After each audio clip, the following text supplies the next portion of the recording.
Hey everyone, I'm David from SundaySounds.com, and in this video I'm going to be designing a pad sound from scratch in MainStage. And we'll be giving this patch away to all the Sunday Sounds insiders who subscribe to our weekly newsletter of MainStage tips and tricks. We send out free resources and patches like the one we're going to build. I get asked all the time about sound design, specifically for worship music in MainStage 3, and obviously one of the foundational sounds that you really want to have a handle on for a lot of worship music is the pad. And there are several elements that go into designing different types of pad sounds. And today I thought as I design this free patch, I might just do a screen share and share some of my thoughts and some of my decision-making process along the way. Because I think that might be helpful for some folks to be able to sort of observe. So I'm going to try and talk through my work, and we're gonna do things on a very basic level today, so that you can sort of take a few of these principles and apply them to a large number of scenarios as you design sounds of your own. So I've got a blank patch here, and I'm going to add a channel strip. And today we're going to use EXS24. So that's right here, or it might show up under your recents like it does for me. And you're just going to grab a stereo instance of EXS24. Now, EXS24 is a sampler, so if you don't have the MainStage sound library downloaded, then you might not have all the sounds available that I do. So to check, go up to MainStage 3 and sound library. And the quickest way to do this, if you've got a lot of hard drive space, is just click download all available sounds. If you want to be more selective, then you can open the sound library manager. I'm disconnected from the internet, so I'm going to get this no internet connection pop up, but from there you can pick and choose the content that you want to have. I definitely recommend checking it all out at some point, but there's some drum loops and stuff that you might not necessarily have a use for if you're a keyboard player that you can opt out of from there. Anyways, this is EXS24. It's just a boring sound sine wave by default. So what we're going to do today is we're going to use a sample as the basis of our pad sound. And what I'm going to look for here is sort of a dry, like an analog synthesizer sample. And the reason I want to start with a sample is so that we don't have to get into a big discussion about waveforms and wave shapes and all that stuff. We're going to start with some raw material that already sounds pretty good. And then we can really focus on the amp envelope, the modifiers, the filter section, and we'll apply some audio effects to sort of dial this sound in. So within EXS24, to access all the presets that just reference the sound library content that is included with MainStage, you click on this little area right here, and then you go down to Factory, and you've got this handy menu of all sorts of different types of sounds. So we're going to start here. Let's see. We can go with synth pads. So we're going to start at the top, and we're just going to scroll through some. I'm going to turn this channel strip down because oftentimes these presets are a little bit loud by default. So that's not what we want. Remember, I'm looking for something that's dry.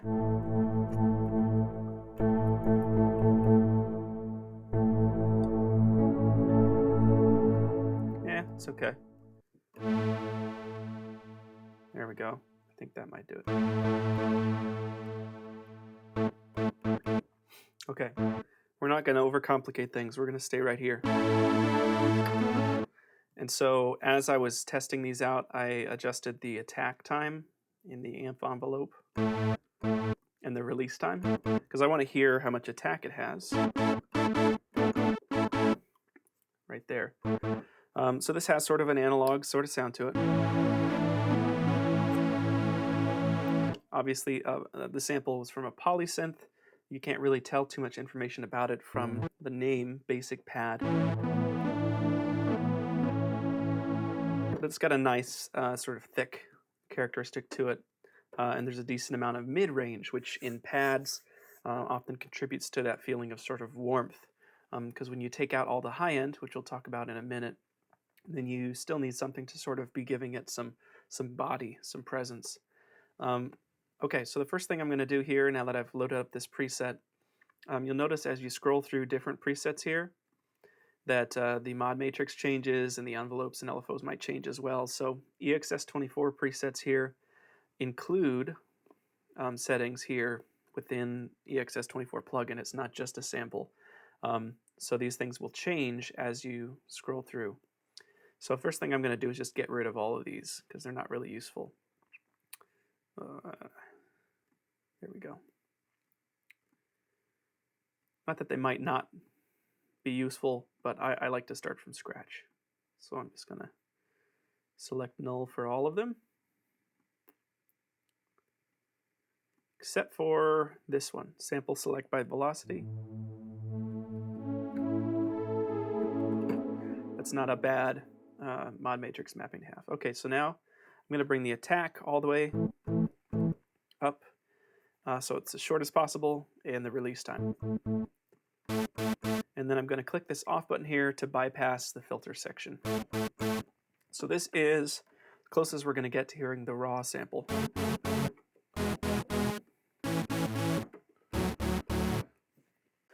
Okay, so what are some of the defining characteristics of a pad sound? Well, there's all different sorts of pads. There's bell pads, there's analog pads, there's string pads.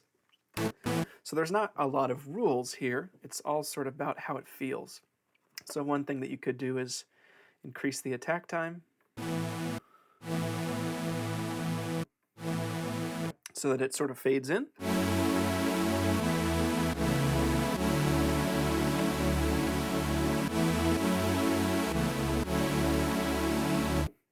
You can mess with that, or you can mess with the release time. Oftentimes folks sort of throw a bunch of reverb on their pads, and sometimes, even myself, I'm guilty of this. You don't necessarily need as much reverb if you leave the release time up a little bit. So that just means whenever you release the keys, how long is the sound going to take before it fades out entirely?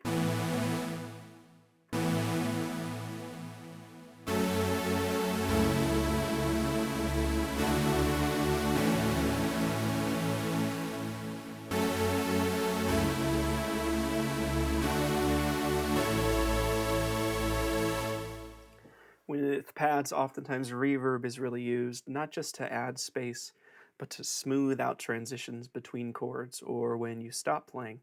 And the release time can have a very similar effect, and sometimes it's a little bit cleaner sounding.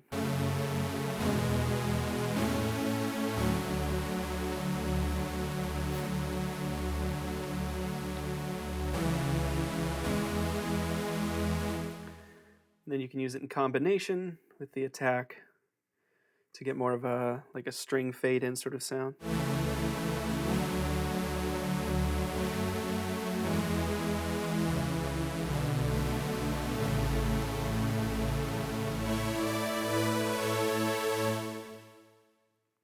All right, that's working okay. Okay, now we're going to talk about the filter here. And so all the different plugins in MainStage have different filter sections, and they all have their pros and cons and different workflows. The filter in EXS24 is okay. It sounds all right. We're going to turn it on here. So what a filter does is it just filters out or allows sound through. Filters sound out or allows sound through, and it's doing both.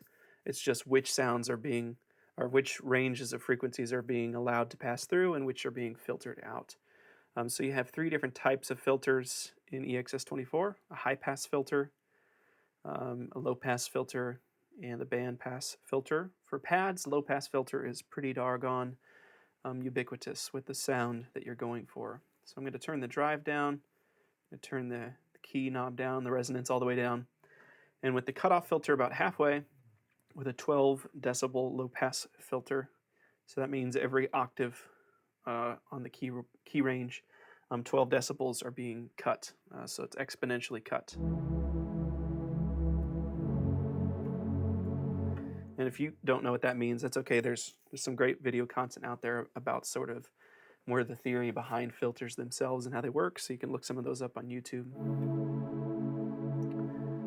But with the cutoff knob halfway up, you can see that it really mellowed out this pad.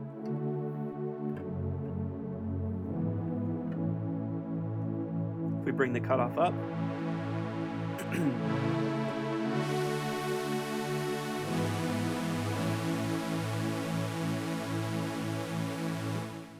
and we hear more high frequencies. Bring the cutoff back down, we can add in a little bit of resonance.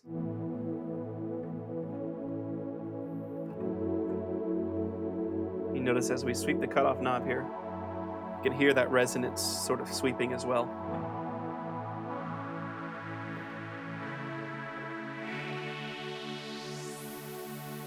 It can get a little nasally at the top. So we've got sort of a nice range right here. But then as the cutoff comes up, it gets to be a little nasally. I kind of like it more with the resonance down. So what we're going to do is we're going to add a couple mappings in the matrix here.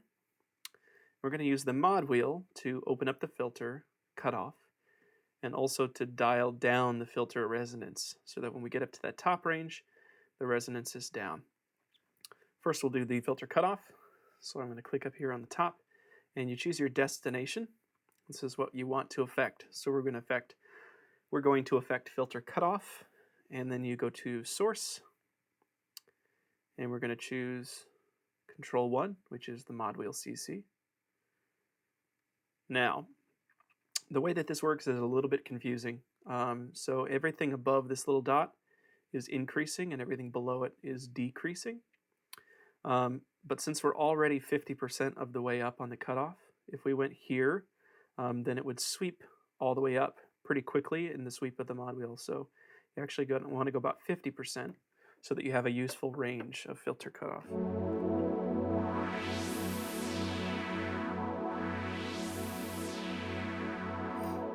Sounds pretty good. Now we're going to do the same thing but with filter resonance. I'm going to grab filter resonance here, choose control 1, and then we want to decrease filter resonance. So we're going to drag it down below that center dot.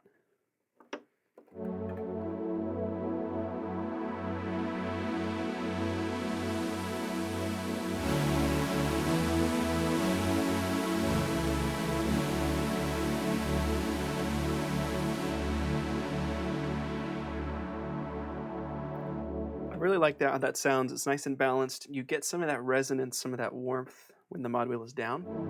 Whoops, sorry.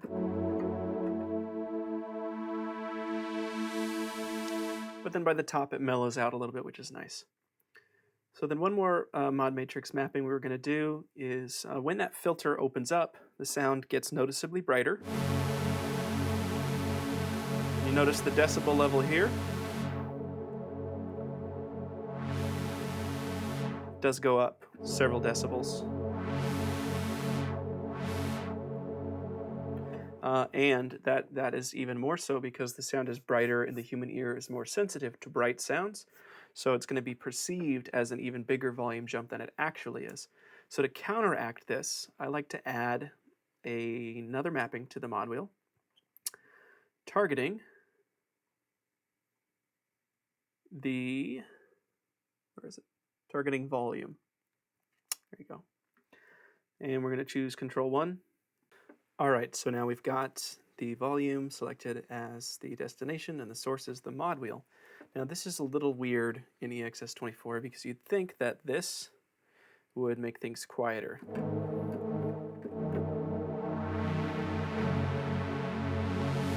But down here in the negative range actually is increasing volume, which is backwards, but it's true. So we're going to go up a little bit.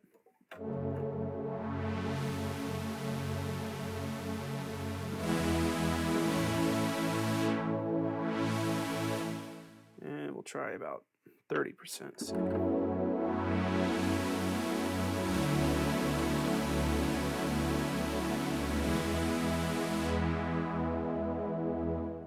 you can play around with that, but anytime you're messing with filter cutoff and resonance within a plugin, it's a good idea to at least consider adding in some sort of volume control to whatever is modulating the filter cutoff and resonance, so that whenever you do manipulate those things, you're also adjusting the volume slightly. Your sound person is going to like you a lot more if you take that into consideration. So that principle holds up in EXS24 and ES2 and Omnisphere, whatever synth plugin you're using. There's going to be a way for you to do that, and it's a good idea.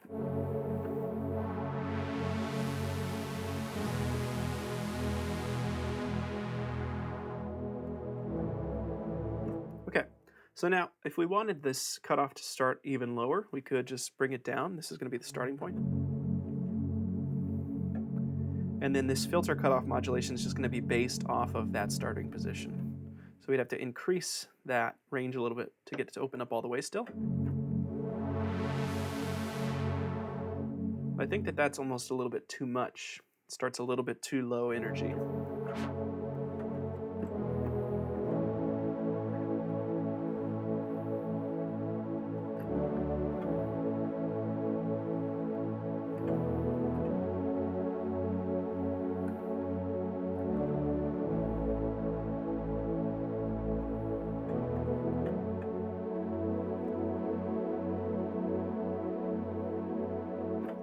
Okay, so we're getting closer now. I mean, that's a pretty generic pad sound that could totally fill space if that's what you wanted it to do. So now it's time to make things a little bit more interesting. So what we're going to do is we're going to modify or modulate the filter cutoff via envelope 1, which is via velocity. So the idea here is that when we play an initial note, the filter cutoff is modulated based off of this envelope here. So that means that over time, the cutoff can change automatically. It's just time-based. So when we play a note, the cutoff starts somewhere and ends perhaps somewhere else. So we're going to go here and grab filter cutoff again. We're going to choose envelope 1 as the source.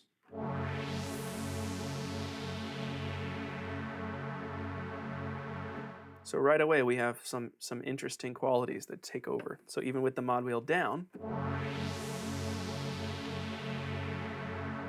we have a little bit of a sweep applied. So this determines how much it affects the filter cutoff.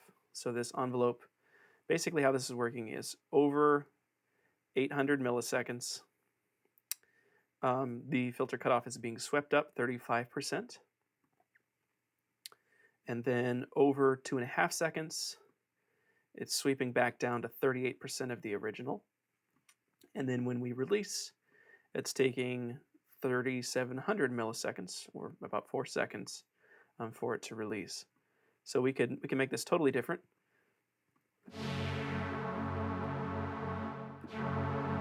Could have it start high right away because the attack is all the way down here, and then really quickly sweep back down to whatever the sustain is set to.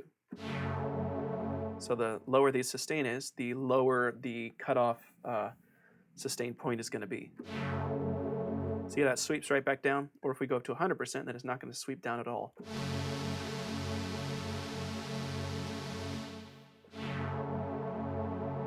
So if we wanted it to sweep up initially, then we would increase the attack time.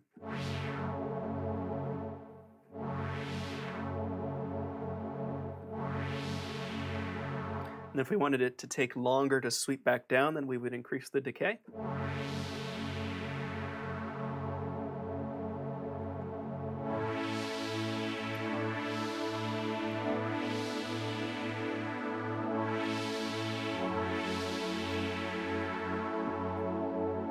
And then here in the envelope you have actually 2 things you can adjust here in the attack. So this is the base point, and then this is the amount that the attack is shortened based on velocity. So at highest velocity, you're actually going to have less attack. And at lower velocity, you're going to have a longer attack time. So at really low velocities, it's going to take closer to this range. So yeah, that's fading in, but when I play really aggressively, it's almost instantaneous.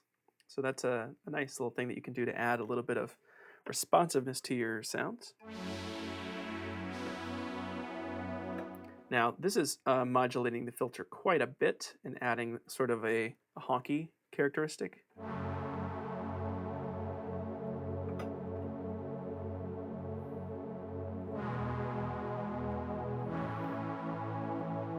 Which is maybe a little bit more than I want, so I'm going to bring this filter cutoff down so it's just adding a smidge initially.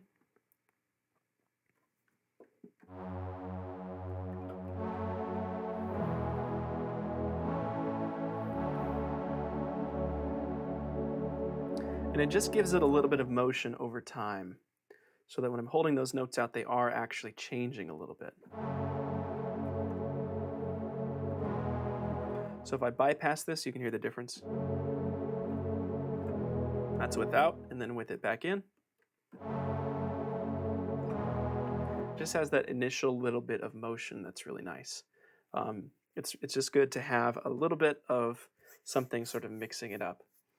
So let's add a little bit more motion to this pad here. We're going to modulate the filter resonance via an LFO. So I'm going to choose LFO 3, which is a very basic LFO.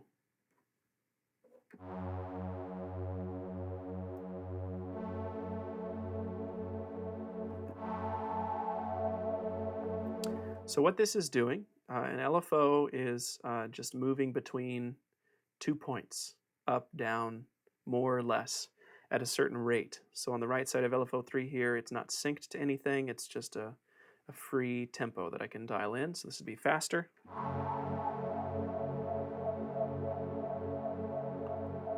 This would be slower. Over here is synced to a tempo, so I could dial in any subdivision I wanted. There's a bunch of weird ones on here.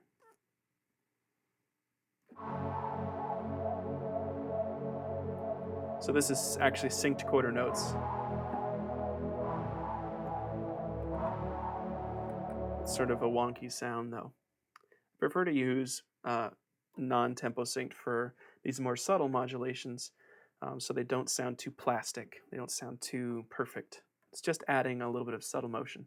And because I want it to be subtle, I really don't want it to modulate the resonance that much.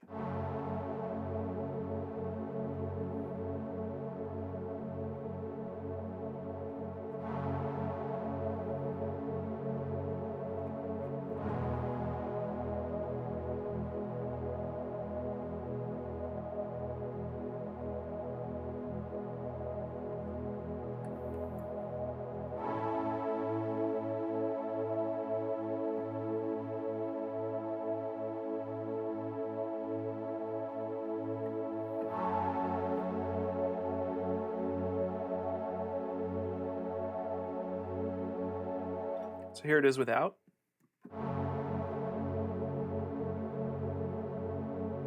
And then with.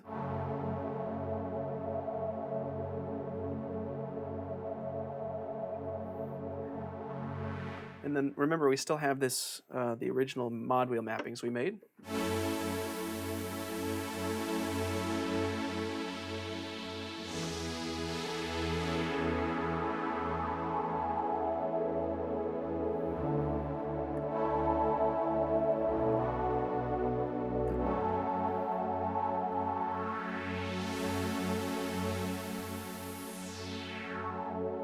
So this is getting a lot more interesting than the initial preset we started off with, just by modifying some things within the plugin itself. Now I'm going to bring the overall volume down to about -17 so that I can bring my channel strip back up to 0. Be a little louder than that.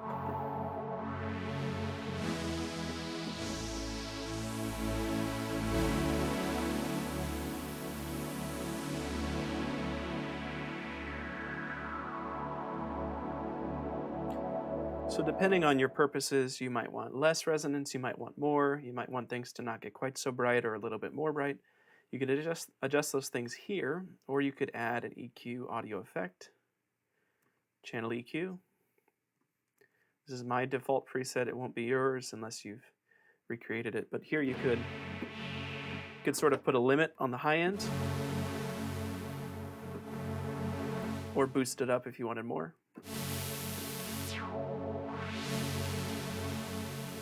Sometimes when I want pads to be a little bit brighter but not too sizzly, I'll use a high boost here and then still put a little low pass on the top.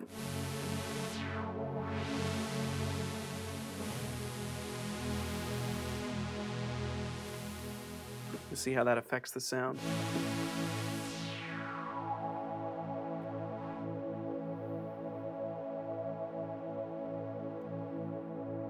Personally, I wouldn't want any more on this particular sound. It's kind of like where it is.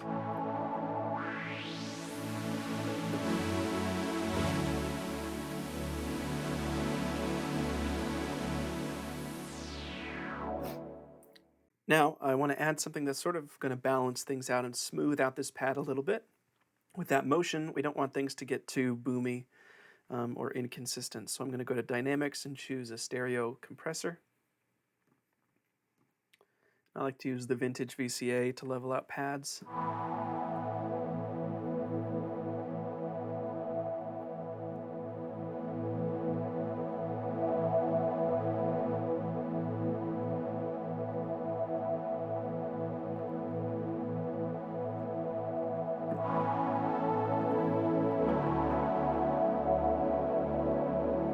Maybe a little bit too much resonance initially. Bring that down just a hair. There we go. So I'm not going to dig into what I'm doing with the compressor here, but I'll let you hear it without. And then with. And I'm going to bring this volume down a little bit because it's a little louder right now, and oftentimes the human ear is tricked into thinking louder is always better.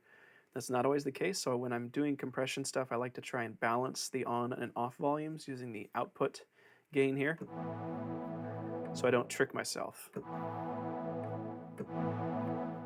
can take a second to find the right balance. There we go.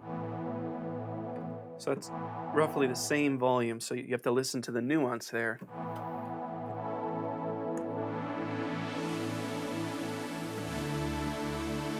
Here's with it off.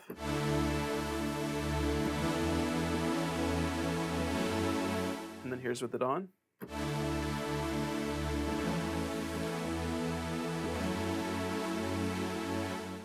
It sounds a little bit more contained, which might sound bad out of context, but in the full band scenario, it's a little more consistent sounding, which is kind of what you want.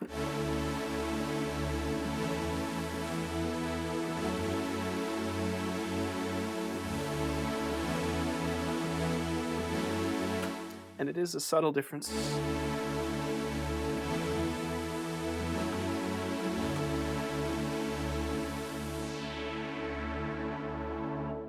But I think that it's a nice way to level things out.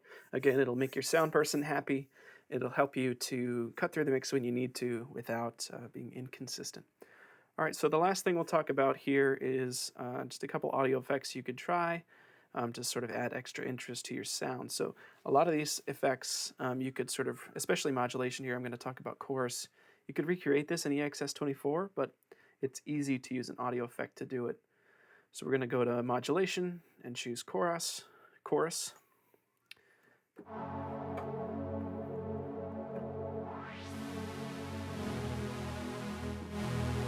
There's with it off, and there's with it on.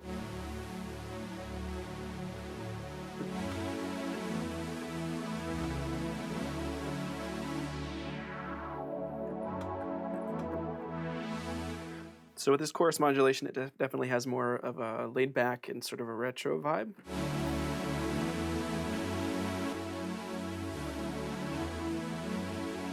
So depending on if that's what you're going for, you could definitely get there with chorus. Now, I'm going to leave that there for a second, but bypassed. So it is a good idea to play around with adding reverb to your pads if you need them to be sort of like epic.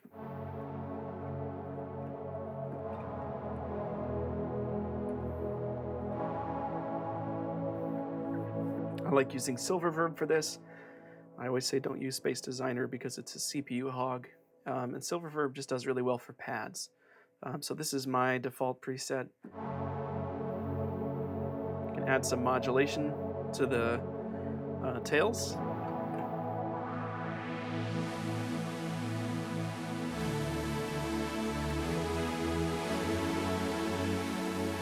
It's not a bad idea to cut out the lows, maybe some of the highs if you don't want it to be too sharp. And then how wet it is, how epic it is, whether that's a good or bad thing for your band, is largely determined by the wet-dry blend here. So more ambient, you'd bring the dry down.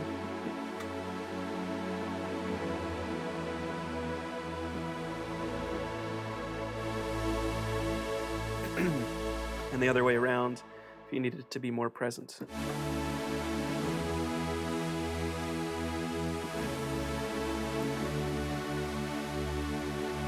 or somewhere in between.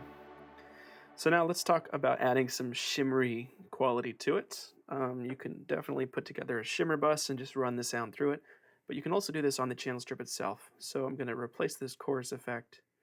We're going to go down here to pitch and choose pitch shifter.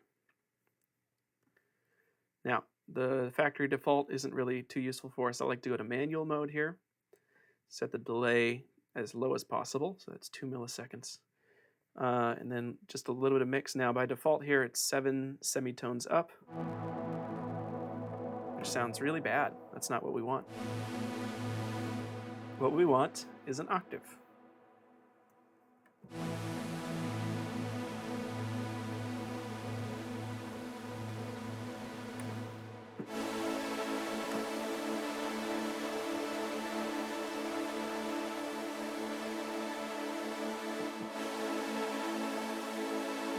Now when you're adding pitch in here, it's very glitchy. So if we take all of the reverb off,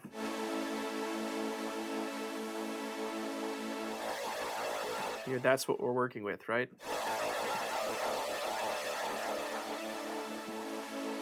It sounds pretty gnarly out of context, so you don't want the mix very high. And then if you are going to use pitch shift on the channel strip itself, then you want to make sure that you have a lot of wet effect afterwards, so it smooths out all those glitches.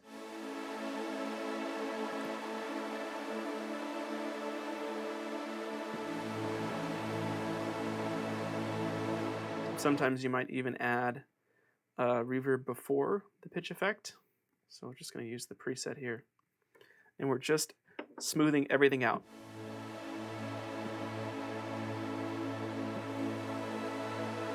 Now all these effects are making things quieter, so we're going to increase the output gain here.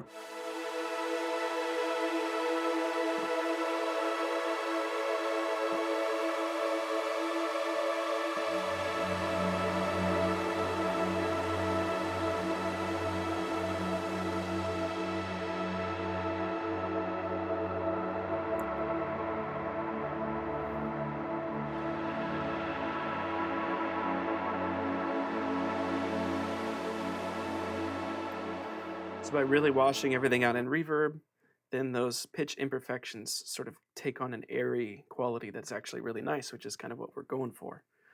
But for today, for the finished patch we're going to send out to insiders, we're going to go a little bit simpler and leave that pitch modulation off.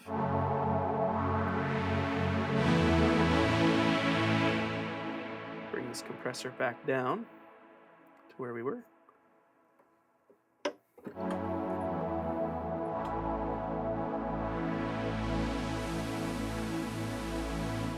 Okay, so I think that's what we're going to send out as the free patch of the week. So all these principles that we talked about, the attack time, the release time, doing things within the mod matrix of the plugin, and then how you can adjust with channel EQ, smooth things out with compression, and add a little bit of ambience with some reverb. All these principles you can use no matter what software you use, no matter what instrument plugins you prefer, or the audio effects. The principles will hold over between different plugins. So you can try these on your own, or you can try them within EXS24. Hope that this video has been helpful to you. If you want to get a free MainStage patch in your inbox every week, as well as access to MainStage tips and tricks, tutorials, and other free resources, then be sure to sign up to be an insider at sundaysounds.com. And if this video was helpful to you, feel free to share it with a friend of yours who plays keys and might enjoy the video as well. And then give this video a like, a heart, a share. If you're watching on YouTube, subscribe to our channel, like our Facebook page, and let us know what you think. We appreciate you taking the time to watch this video, and I hope that you enjoyed it. Have a great day.